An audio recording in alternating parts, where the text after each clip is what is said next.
for the folks at home, Yeah. dub name Copla? Yes. Copla. Yeah. Product name is Copla. Okay, so we got the Copla. Commonly called a moving coil head amp, Okay. a replacement for the SUT, the step-up transformer. Yep.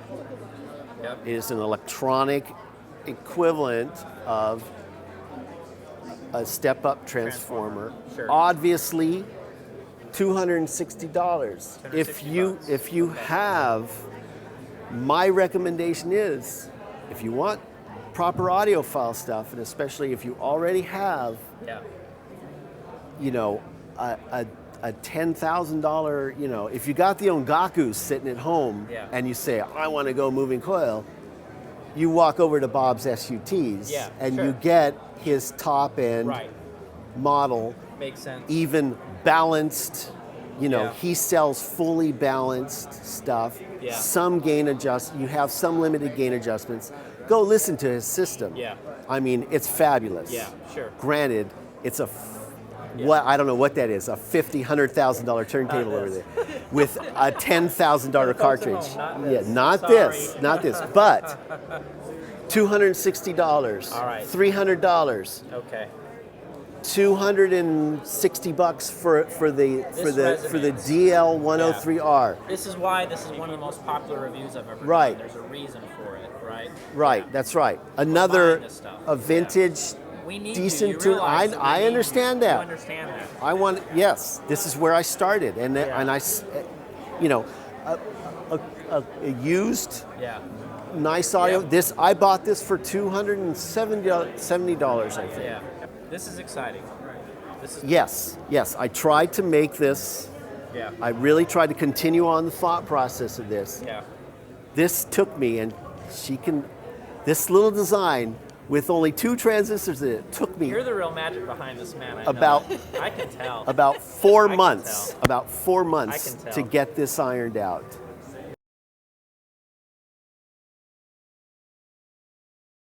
This is just 2 transistors, Yeah. optically powered. Yeah.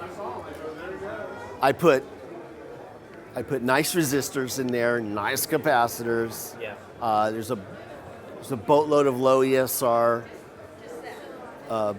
little not electrolytics, but they're a new kind of capacitor, or they're called organic. I don't really know, organic polymer, and I can't really find out much about them. But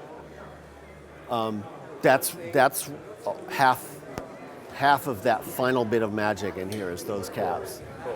Cool. And then it's optically powered, so I took the same regulators I used in here and just made them run LEDs. And then literally, if you look and you turn this on, you notice there's the LEDs getting brighter, there they are getting softer, Dimmer, yeah. and I still got the blue light up here. Yeah. And so now you can get a visual of, oh yeah, you're running harder, you're running softer, you know. Sure. But then there's photodiodes, and those are feeding the power. They're sucking in the LED light, and then they're making not very much voltage, a volt and a half, Right. Okay. powering up those 2 transistors. And so as those 2 transistors get more voltage, more power from the photodiodes being fed harder or softer from the LEDs, their gain changes and their input impedance changes. Okay.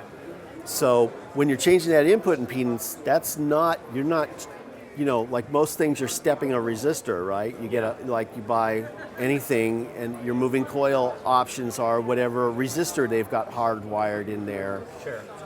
you know, and they can do zillions of combinations of things with little dip switches, or you just get a thing like that. And you notice you're continually sweeping a pot here. Yeah. This pot is a resistor, but it's changing the voltage on the voltage regulators. Yeah. It's no audio's going through this guy. Sure. And I'm with you. so as the voltage regulator is going up and down in voltage, driving the LEDs harder, softer, photodiodes running harder, softer, powering the transistors harder, softer, that's where you're getting that magic change. Yeah.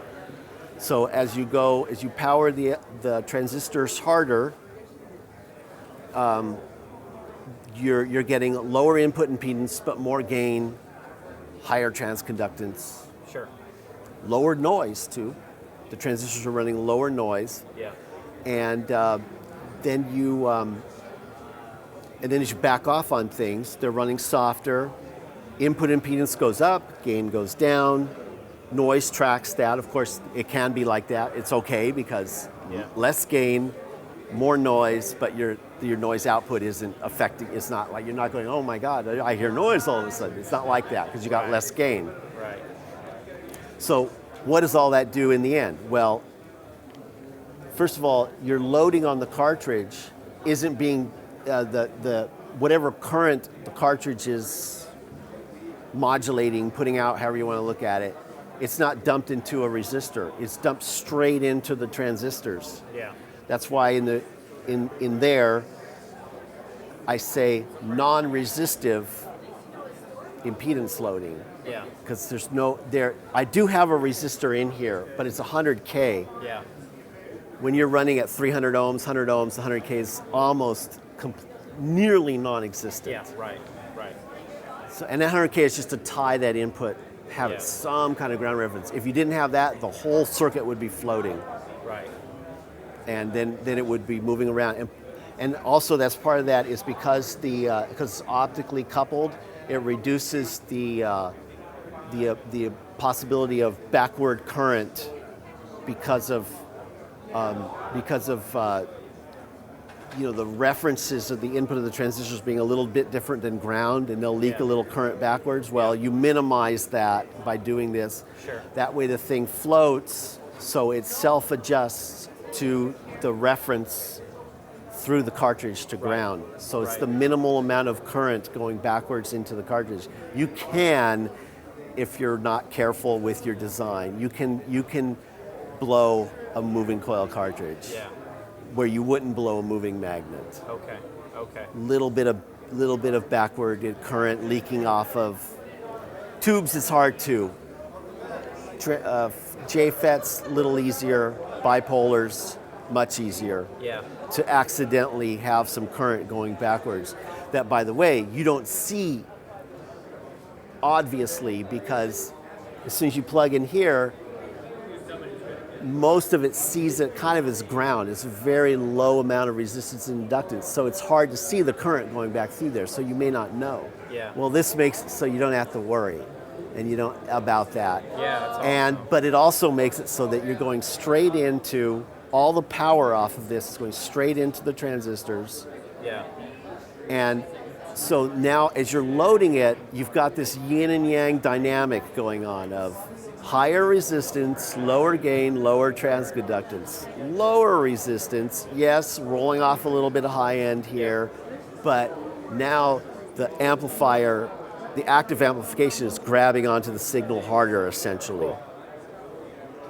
Giving you kind of replacing that high end with more body, more mid-range, More meat on the bones. and more dynamics. Yeah. More of a dynamic representation of now a softened frequency response, which is fabulous Freaking great. for, especially if your whole world was Bernie Grundman and Kevin Gray mastered, Oh, yeah. stuff, this wouldn't be as much of an issue. Right. But when you get into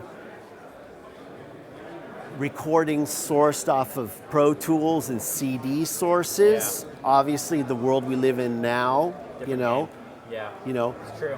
Or Yeah. this guy's stuff, when he didn't record at the RCA recording studios, when he cut the other stuff at the smaller studios, Yeah. lacking frequency response, do you want to, ever listen to Arthur Rubinstein in 1948 or 1935, right? Or Enrico Caruso, Right. You go to the thrift store and you pull out an RCA greatest hits, timeless music, printed in 1962, and Enrico Caruso is on almost every one of them. In fact, he's the first cut. Yeah. You put that on there and you jam this over to the lower impedance, higher gain setting. All of a sudden, it gives it some body. It can actually. It doesn't sound like. enjoy. Yeah. I mean, it doesn't make it not what it is. Yeah. But multiple times we've taken things, plus, even on well-mastered stuff, if you're just in a mood one day and you want some punch and you don't care about a beautiful stereo space, you want jazzercise music or whatever, but you want to put on this, well-mastered Van Halen, and you don't care about the imaging so much, you just want that guitar to hit you, then you go here right away and you just move it to the lower impedance, higher gain settings.